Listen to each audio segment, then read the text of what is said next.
Reviens avec lui. Et il disparut dans le couloir. Alors que ma poitrine se soulevait de plus en plus vite sous l'effet de la panique, je constatai que cette pièce se parait d'un verre d'eau très doux. Ni rouge, ni grise. Et aucun soleil à 8 rayons en vue.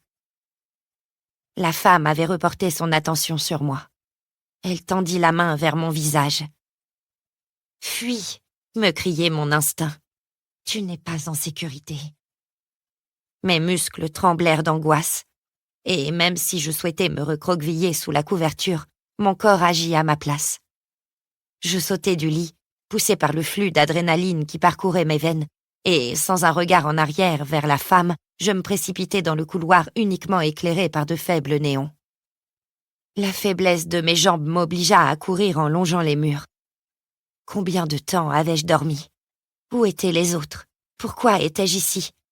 Qui étaient ces gens? Fuis, clamait mon corps malgré la fatigue. Mais les couloirs aux portes verrouillées s'enchaînaient, et aucune fenêtre ne faisait son apparition. Ma panique augmenta d'un nouveau cran et compressa mes poumons.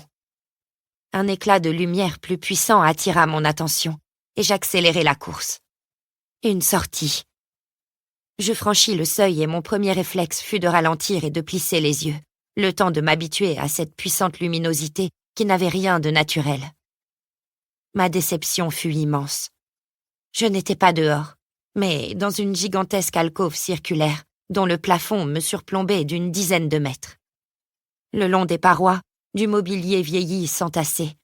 Des tables, parfois dépourvues de pieds, des chaises abîmées, des canapés élimés par le temps. Un espace cuisine sommaire et une sorte de billard.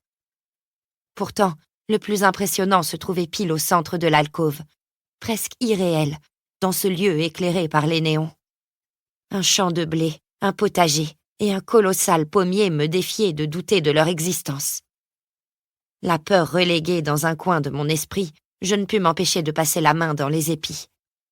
Ça ne pouvait pas être réel, si?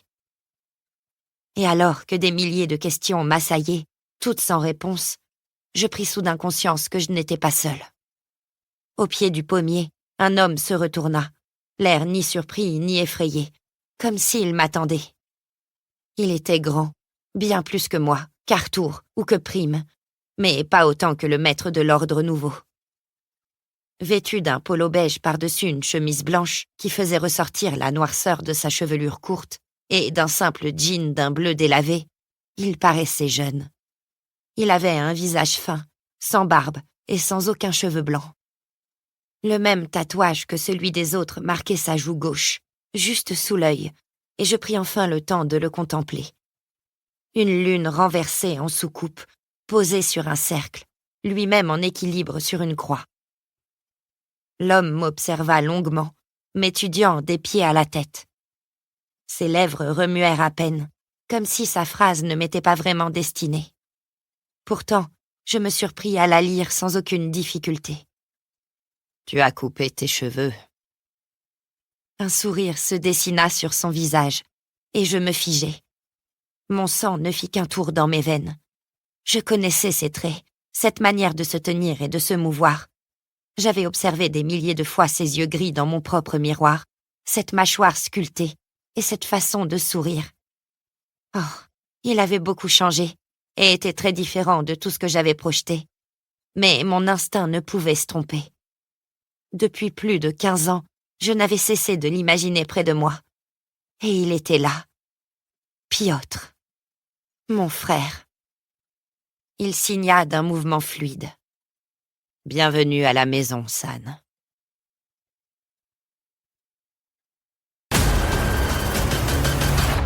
Première partie.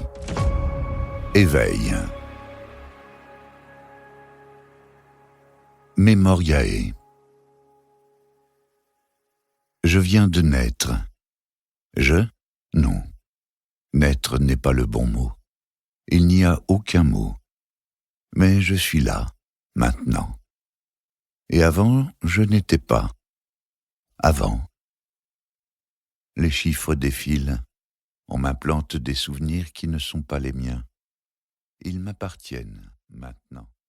Pour continuer à écouter ce livre audio gratuitement, cliquez sur le lien dans la description et vous pourrez l'écouter en entier sans frais grâce à l'essai de 30 jours d'Audible.